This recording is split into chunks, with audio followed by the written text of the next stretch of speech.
Namaste, Jai Hind. You're watching or listening to another edition of the ANI podcast with Smita Prakash. This episode is being filmed in Patna, Bihar. My guest, Dilip Kumar Jaiswal. He's the president of the Bharatiya Janata Party in Bihar. He plays an important role in shaping the party's strategy and leadership in the state. I'm joined by my colleague Suchitra in this episode. धन्यवाद आप podcast में आए दिलीप जी। तो पहले तो मैं पूछना चाहूँगी आपसे कि विधानसभा चुनाव होने वाले हैं, तो आप बीजेपी के लिए क्या उम्मीद रखें कि क्या सरकार किसकी बनेगी और मुख्यमंत्री कौन बनेगा? यही सवाल सबके मन में है। पूरे बिहार में आज अगर आप गांव-गांव कहीं भी चले जाएं, आदरणीय नीतीश कुमार जी के नेतृत्व में जो एनडीए की सरकार चल रही है, विकास दिखाई पड़ रहा है। सरकार जनता इसलिए चुनती है कि उसको सभी मूलभूत सुविधा मिले और विशेष करके जो इंफ्रास्ट्रक्चर फैसिलिटीज़ होने चाहिए, रोड के मामले में, बिजली के मामले में और अदर इंफ्रास्ट्रक्चर फैसिलिटी जो भी होना चाहिए, आज बिहार इसमें बहुत आगे है। और हम लोग कभी कभी विपक्ष को बोलते भी हैं कि हम विपक्ष को चुनौती देते हैं कि विकास पर आकर वो हमसे बहस करें। तो आने वाला जो बिहार है उसका भविष्य एनडीए है और मतदाता इस बात को मानती है कि नरेंद्र मोदी जी की गारंटी और नीतीश कुमार जी का विकास, ये दो जब साथ रहेगा तो विकसित बिहार का जो सपना है वो पूरा होगा। इसलिए आने वाला समय एनडीए सरकार, नेतृत्व नीतीश कुमार। दिलीप जी, आप मानते हैं कि इस बार जो है चुनावी माहौल है और काफ़ी मुश्किल होगा पिछली बार से इस बार साधना आप लोगों को सीट शेयरिंग की अगर बात करें, क्योंकि इस बार घटक दल आपके साथ में ज़्यादा है। चिराग पासवान है, इधर जीतन राम मांझी है, इधर उपेंद्र कुशवाहा है, सबको एक साथ कैसे साधेंगे क्योंकि आप मुख्य भूमिका में हैं? ये है कि घटक दल बहुत ज़्यादा नहीं है। अटल जी के समय आपने देखा कि हमने एनडीए गठबंधन कितने लंबे घटक की लिस्ट अगर फहरिस्त जारी करें, एनडीए गठबंधन बहुत ही क्लियर कट ट्रांसपेरेंसी के साथ, अंडरस्टैंडिंग के साथ चल रहा है। और जो हमारा अंडरस्टैंडिंग है वही हमारी चट्टानी एकता है। और सीट शेयरिंग का जहां तक सवाल है, सीट शेयरिंग में मैं आपको बता दूं, आपके माध्यम से मैं बताना चाहूँगा पूरे बिहार वासी को भी कि एनडीए में वही एक सबसे आसान काम है, वो है सीट शेयरिंग, जो मैं यहाँ पर बताना नहीं चाहता। सीट शेयरिंग हमारा बहुत ही अच्छे तरीके से होगा और कहीं कोई दिक्कत नहीं है। लेकिन एक सवाल ये है कि जीतन राम मांझी जी को सुना कुछ दिन पहले, उन्होंने जिस तरीके से कहा कि भूख जितनी है उतनी ही रोटी चाहिए। मैं बताता हूँ एक आपको, रोटी या टुकड़ा देने से आपको लगता है आप पेट एक भर जाएगा? जीतन राम मांझी जी की बात कर रहे हैं। मैं तो कहता हूं कि ये सभी को बोलना चाहिए। चिराग जी को भी बोलना चाहिए, उपेंद्र कुशवाहा जी को भी बोलना चाहिए, बीजेपी को भी बोलना चाहिए, जदयू को भी बोलना चाहिए। अगर हम अपने कार्यकर्ता को ये बता दें कि हम अपने राजनीतिक दल को इसी 4 सीट में, 10 सीट में ही सिमट कर रखेंगे, तो क्या हमारा दल पूरे बिहार में आगे बढ़ेगा? राजनीति संभावनाओं का खेल होता है। तो हर राजनीतिक दल, कार्यकर्ता और जनता के बीच अपना बेस्ट एफर्ट करते हैं। तो that was best effort by the leadership. Best effort के बावजूद आपकी पार्टी का कभी कोई मुख्यमंत्री नहीं बना, क्यों?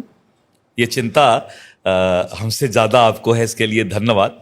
लेकिन नीतीश कुमार जी के नेतृत्व में बिहार को अभी बहुत कुछ आगे बढ़ना है और नीतीश कुमार जी का नेतृत्व अपने आप में, अगर कभी आपको मिलने का उनसे मौका मिलेगा, he is really genius and he is engineer. उनका जो अपना स्टाइल है सरकार चलाने का, और एनडीए इसीलिए आज इंटैक्ट होकर नीतीश कुमार जी के नेतृत्व में आगे बढ़ना चाहती है। नहीं, वो जीनियस है इसीलिए बार बार मुख्यमंत्री बनते हैं, ये तो मोदी जी ने भी बताया। पर कितनी देर तक आप किसी और के सहारे आपकी पार्टी जो है यहाँ पर सरकार में रहेगी? देखिए, जब विचारधारा और लक्ष्य एक हो तो फिर सहारे की बात कहीं नहीं आती है। आज जो बीजेपी और जेडीयू और जो हमारा गठबंधन है, जो अंडरस्टैंडिंग है, हमें तो कभी लगता भी नहीं है कि हम किसी दूसरे दल के नेता के पास जाके गठबंधन में बैठे हैं। जब भी मुख्यमंत्री जी के यहाँ जाता हूँ और जिस तरह से प्यार उनका मिलता है और जिस तरह से गठबंधन का वो रिश्ता निभाते हैं, तो मैंने आज तक बीजेपी प्रदेश अध्यक्ष सुप्रीमो होने के चलते मैं बोल रहा हूं कि शायद इससे अच्छा कोई पारिवारिक रिश्ता नहीं हो सकता है जो नीतीश कुमार जी के गठबंधन के साथ है। वो आपकी तरफ से होगा, पर नीतीश जी तो आए गए कई बारी। नहीं, नीतीश जी कहीं नहीं गए। ये पूरा बिहार की जनता बोल रही है कि ये नेता लोग को, पॉलिटिशियन को क्या हो गया कि नीतीश जी पर आरोप लगा रहे हैं। नीतीश जी कभी कहीं नहीं गए। नीतीश जी से लोग आके सटते हैं, निकलते हैं। नीतीश जी तो जहां है वहीं है। तो फिर आप भी गए, निकले थे, उसका मतलब बीजेपी ने सहारा छोड़ा था। देखिए, मैं बताता हूं आपको, दोनों तरफ तो एकदम नहीं हो एकदम सकता। मैं बता रहा हूं। पहला तो ये कि ये क्लियर होना चाहिए कि नीतीश जी कहीं नहीं गए। दूसरा ये कि नीतीश जी को जब ये फील हुआ कि हम गलत लोगों के साथ गठबंधन में हैं, तो नीतीश जी ऐसे अच्छे इंसान के साथ बीजेपी खड़ा रही। ना हम गए कहीं, ना नीतीश जी कहीं गए। एक समय था, एक ऐसा समय आया जिस समय को नीतीश जी ने पहचाना कि ये गलत लोगों के साथ मैं आ गया और फिर अच्छे लोग साथ थे। तो दिलीप जी, ऐसा है कि बिहार की चुनावी नैया अगर पार करनी है तो नीतीश जी ही खेवैया होंगे, यही एकमात्र नेता ही खेवैया होते हैं। जब भी कोई खेवैया होता है तो नेतृत्व ही होता है। तो नेतृत्व खेवैया है और नरेंद्र मोदी जी की गारंटी है। इस देश में एक ही गारंटी चलती है, वो है नरेंद्र मोदी जी की गारंटी। इस देश, दुनिया के सर्वाधिक लोकप्रिय नेता और भारत के यशस्वी प्रधानमंत्री। आप छत्तीसगढ़ में, मैं छत्तीसगढ़ में प्रभारी था और मैं छत्तीसगढ़ में रायपुर में रह के देखा कि जब मैं गया तो वहां के हमारे दल के ही लोगों ने कहा भूपेश बघेल को हटाना बहुत मुश्किल है, क्योंकि मैं बाहर से गया था। लोगों के अंदर एक परसेप्शन बन गया था कि कांग्रेस और भूपेश बघेल को छत्तीसगढ़ से नहीं हटाया जा सकता है। लेकिन आपने क्या देखा, जब बात आई सब्सिडी की, जब बात आई डिफरेंट केंदुपत्ता की, जब बात आई रोजगार की, नरेंद्र मोदी जी, जब हमारे प्रधानमंत्री जी ने जाकर कहा कि छत्तीसगढ़ वासियों नरेंद्र मोदी के गारंटी पर विश्वास करो, और आपने देखा कि एकाएक ये माहौल बदला छत्तीसगढ़ का और भूपेश बघेल की सरकार हट गई और हम 2/3 मेजॉरिटी से छत्तीसगढ़ में सरकार बनाए। तो देश की जनता नरेंद्र मोदी जी, प्रधानमंत्री जी के गारंटी पर विश्वास करती है और नीतीश कुमार जी जो विकास पुरुष जिनको कहा जाता है, उन पर विश्वास करती है। पिछली बार सिर्फ 15 सीटों का फर्क था गारंटी के बावजूद, इस बार? इसका जवाब मैं बहुत अच्छा देना चाहूंगा। जो हमारा स्ट्राइक रेट था, अगर 2,33,000 वोट और हम लाते तो हमारा स्ट्राइक रेट सीधा 30% ज्यादा बढ़ जाता। यानी हम फिर वही 2010 या 200 से ज्यादा सीट पर रहते। उसको हम लोगों ने साइंटिफिक तरीके से सारे चीज को देखा कि हम अपने 200 के आगे जाने वाले लक्ष्य को बहुत आसानी से प्राप्त कर सकते हैं अगर हम इस गैपिंग को, जिसको हम लोग फोकस बूथ बोलते हैं, इस गैपिंग को हम पूरा कर लें। इसीलिए इस बार जो हम लोगों ने कहा है कि हम 225 या मैक्सिमम सीट हम जीतेंगे, उसके पीछे हमारा सोशल इंजीनियरिंग है और वो हम आगे सफल होंगे। सोशल इंजीनियरिंग यानी कास्ट अर्थमेटिक, बहुत सारी बातें हैं जिसको मैं यहाँ, अब मैं अपनी पूरी रणनीति तो बता नहीं सकता, लेकिन ये जरूर बता सकता हूं कि अब हम लोगों ने भी इस चीज को समझ लिया कि इलेक्शन के समय जिस तरह से प्रोपगंडा करके और भ्रमजाल फैला करके, सोशल मीडिया का गलत उपयोग करके, अभी आए थे हमारे पहले शायद एक नेताजी आए थे, मैं तो उनको पैसा किशोर बोलता हूं, और मैं बोलता हूं इस बात को, तेरा लहजा बता रहा है कि पैसा तेरी नई नई है। ये लहजा उनका बताता है पैसे बोलने तो का। आपकी पार्टी ने ही तो दिया था उन्हें। नहीं नहीं, सिर्फ मैं बताता हूं आपको, मोदी जी का कैंपेन चलाया था, कंसल्टेंट हैं वो, तो इसलिए बहुत लोगों से पैसा पाया होगा, मेहनत किया तब कमाया। मैं ये नहीं बोल रहा हूं कैसे ले आए हैं, लेकिन बचपन से लेके 49 साल, मैं बोलता हूं बचपन से 55 उम्र तक, उनको बिहार के लोगों के गरीब की चिंता नहीं आई। क्या पैसा किशोर ये बता सकते हैं कि आज तक उन्होंने कोई एक गरीब के लिए स्कूल बनाया है? हजारों करोड़ कमाया जो हो, लेकिन गरीब के लिए कहीं बिहार में एक स्कूल बनाया है अपने से? कोई एक छोटा सा अस्पताल बना दिया है? कोई एक सामाजिक इंसानियत और मानवता का काम उन्होंने राजनीति शुरू करने के पहले बिहार में कहीं भी किया हो? किसी एक गरीब की बेटी की शादी करा दिया है? दिलीप जायसवाल बोल सकता है कि सैकड़ों हजारों गरीब लड़कियों का शादी कराया है, लाखों लोगों का जिंदगी बचाया है, लेकिन पैसा किशोर सिर्फ पैसा कमा करके अपने भविष्य की चिंता कर रहे हैं। बिहार के भविष्य की चिंता करना होता तो पैसा तो वो 10 साल पहले से भी कमा रहे हैं। एक स्कूल उनको बिहार में आके बना देना चाहिए था। कम से कम आज बोलते कि नहीं, मैं सामाजिक सेवा का नेचर मेरा पहले से है। ये तो हम बोल सकते थे ना, अगर एक एग्जाम्पल हम पूरे बिहार में बता देते। लेकिन उन्होंने एक अस्पताल नहीं बनाया, एक स्कूल नहीं बनाया, और आज वो जो है बिहार की चिंता कर रहे हैं। और मैं बहुत गंभीर बातें उठा रहा हूं, ये कभी उनसे पूछिएगा। अभी उन्होंने क्रेडिट डेबिट और ये सब की बातें कर दी कि 45% जो है बिहार का है। उनका नॉलेज जो है पता नहीं कहां से पढ़ के आते हैं। आज हमारा 59.23% है। ये मैं बता रहा हूं 3 महीने पहले की बात, 59.23%। लेकिन आज कहिए तो आज हम 62% पर हैं। और जो वो लालू जी के जमाने की बात 18% कर रहे हैं, 18 से 62 यानी पॉजिटिव प्रोसेस चल रहा। और अगर पूर्णिया और अररिया की बात करें तो पूर्णिया में 98% मेरा जो है क्रेडिट डेबिट ये जो है ट्रांसफर है, 98% पूर्णिया। अररिया 93%। आप गूगल पर जाके देख सकते हैं, मैं कोई अपने मन से नहीं बोल रहा हूं। मैंने इसलिए कहा कि उन्होंने कहा था कि निर्मला सीतारमण जी और नीतीश कुमार जी से पूछिएगा। अरे भाई, दिलीप जायसवाल से पहले पूछ लो ना। लेकिन दिलीप जी, उनके बहुत सारे आरोप हैं अभी।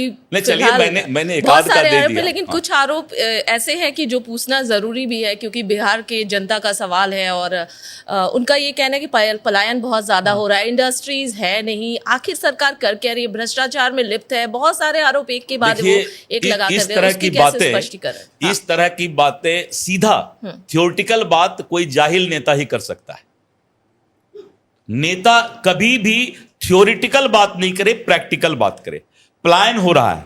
एक राहुल गांधी भी आए थे और एक रोड पे जो है रोड बॉय भी आया था उनके साथ।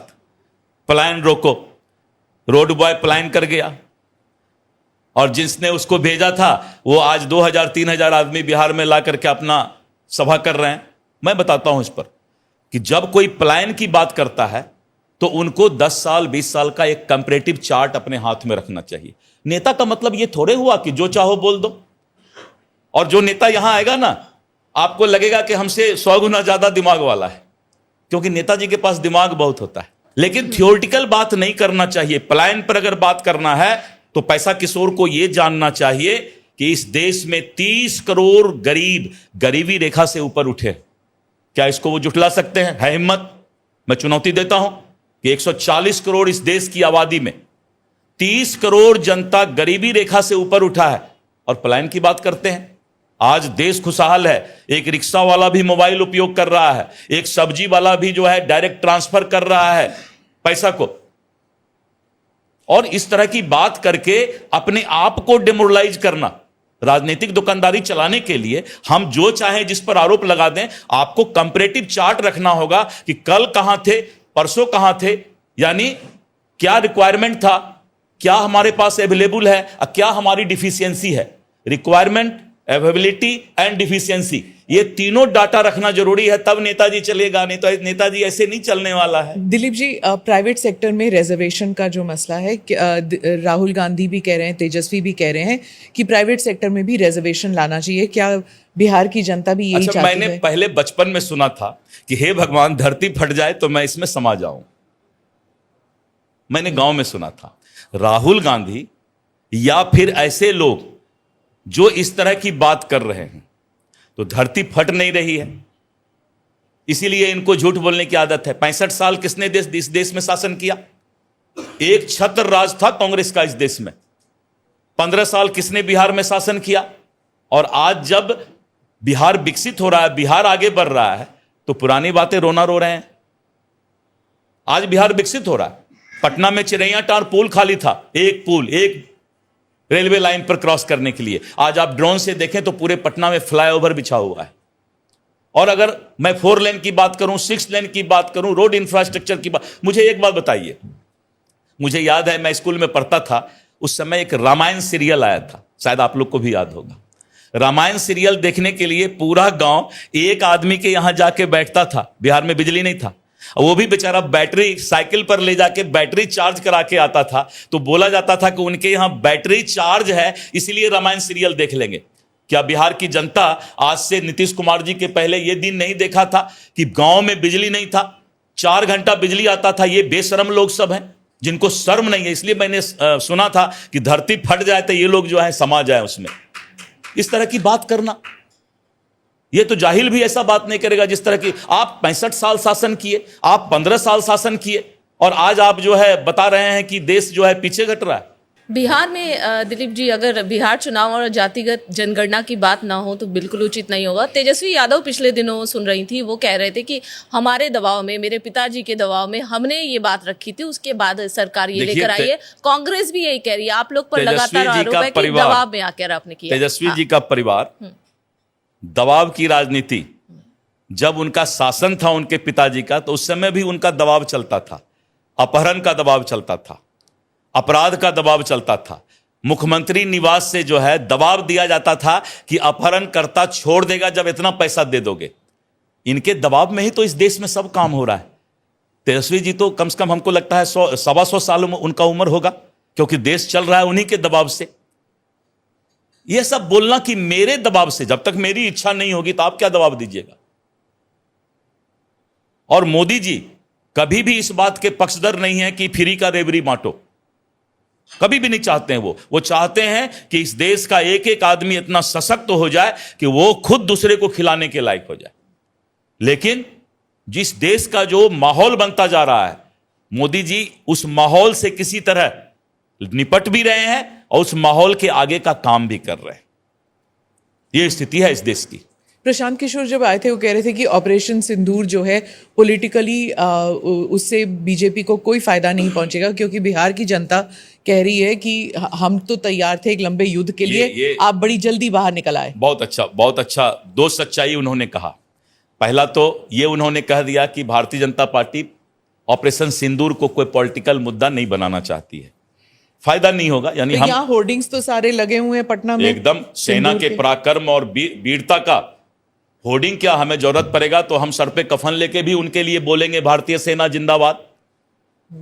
इस देश की मानसिकता गिरती जा रही है।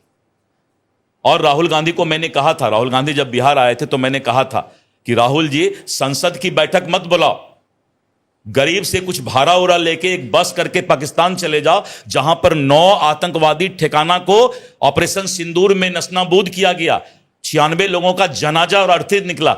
एक बार जाकर के पाकिस्तान में वो 9 जगह विजिट तो कर लो।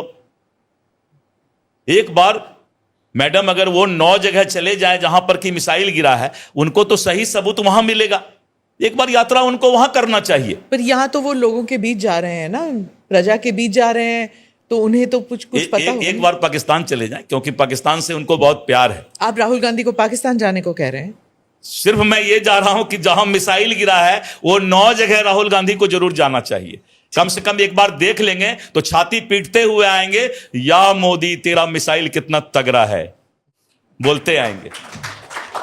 स्टूडेंट से कोई सवाल है? Hello everyone, I am Shubham Singh और मेरा क्वेश्चन है सर से कि जैसा कि गवर्नमेंट ने अभी हाल फिलहाल में लैंड सर्वे करवाया तो उसमें बहुत सारा करप्शन हुआ है। जैसे कि फार्मर से डायरेक्ट डिमांड किया जाता है और फिर बीडीओ और सीईओ बोलते हैं कि आप इतना सर्टेन अमाउंट ऑफ दो तो आपका लैंड सर्वे में ये चीज़ सुधारा जाएगा, और नहीं तो आपका काम रोक दिया जाएगा। तो इसके लिए गवर्नमेंट ने कुछ एक्शन क्यों नहीं कर रही है? मैं बता देता हूं, मैं आपका सारा सवाल समझ गया, मैं बता देता हूं। इस देश में और बिहार के अंदर, विशेष करके मैं बिहार की बात बता रहा हूं, आज से 100 वर्ष पहले कैडेस्ट्रल सर्वे हुआ, और कैडेस्ट्रल सर्वे के बाद, ये 1924 के उसके पहले की बात मैं बता रहा हूं, और उसके बाद रिविजनल सर्वे हुआ। यानी इस बीच में करीब करीब 100 साल सर्वे हुआ ही नहीं बिहार में। उड़ीसा में सर्वे हो गया, बंगाल ऐसे जगह में सर्वे हो गया, उत्तर प्रदेश में सर्वे हो गया, बिहार में सर्वे नहीं हुआ था। मैं धन्यवाद देता हूं नीतीश कुमार जी को। आज से नहीं, करीब 9 वर्ष से नीतीश कुमार जी ने पहले हवाई सर्वे करवाया, फिर एक मैप तैयार किया, और बिहार के अंदर जितने विवाद हैं, जितने अपराध हैं, उसका 63% अपराध जो है ये जमीन विवाद को लेकर के होता है। धन्यवाद है नीतीश कुमार जी को कि उन्होंने सर्वे का शुरुआत कराया। और आज शायद हमारे जो छोटे भाई ने सवाल किया है उनको पता नहीं है, आज हम 60% सर्वे पूरा कर चुके हैं। 23% सर्वे का जो मामला है वो लैंड डिस्प्यूट में कोर्ट में है। 20% लोग बचे हैं, उसको भी हम धीरे धीरे कर रहे हैं। पहले सर्वे का टाइम एक फिक्स किया गया था कि हम 6 महीना में सर्वे करेंगे, लेकिन मैं राजस्व मंत्री था, मैंने खुद कहा था कि जब तक बिहार की जनता आराम से सर्वे नहीं कराएगी तब तक हम सर्वे का डेट बढ़ाएंगे, आपको कोई दिक्कत नहीं होगा। और आपने देखा होगा कि सर्वे का डेट हम लगातार इसलिए बढ़ा रहे हैं कि किसी को कोई परेशानी नहीं हो। आपकी सरकार के 3 कुछ अहम सुधार जो आप लेके आए हैं, वो 3 सुधारों का आप अगर हमको शॉर्ट में बताएं कि। मैं बहुत शॉर्ट में बता दूंगा जी। इंफ्रास्ट्रक्चर, पूरे बिहार के अंदर जो इंफ्रास्ट्रक्चर हमने तैयार किया, अब इंफ्रास्ट्रक्चर में सारे चीज आ जाएंगे। पर जो मीडिया में आता है वही कि ब्रिज गिरते रहते हैं, रोड खत्म हो जाते हैं, जब भी एक बारिश आ जाती है तो पूरा का पूरा शहर पानी के नीचे आ जाता है। एक आदमी बहुत ही भला चंगा था, एक बार जा रहा था, उसको चोट लग गई पत्थर से, तो लोगों ने कहा कि इसको चलने नहीं आता है। आप उस आदमी का 99 मेरिट छुपाकर एक डिमेरिट बहुत अच्छा से दिखाई पड़ता है, तो वही बात लोग कर रहे हैं। आपने कभी 99 पुल देखा क्या इस बिहार का?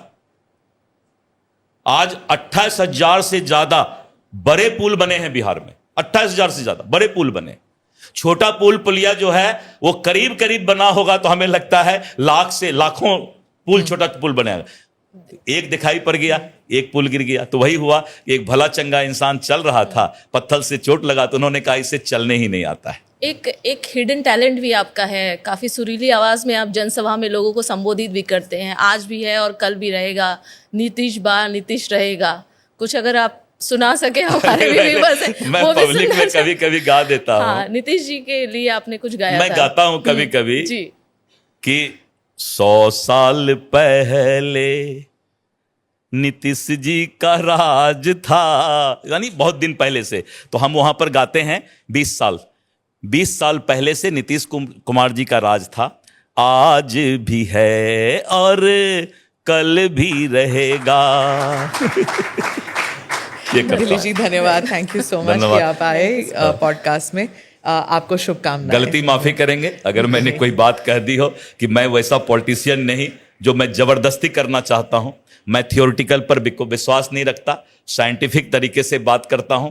और प्रशांत पैसा किशोर जी को ये जरूर बता दीजिएगा कि आज 60% से ज़्यादा हमारा, जो उन्होंने कहा था 40%, वो 60% से ज़्यादा है। और इसी बिहार में 2 जिला एग्जाम्पल है जहां 98% है, 93% है, जबकि नेशनल रेशियो 79 या 80% है। धन्यवाद। Thank you for watching or listening to this edition of the ANI podcast with Smita Prakash. Do like or subscribe on whichever channel you have seen this or heard this.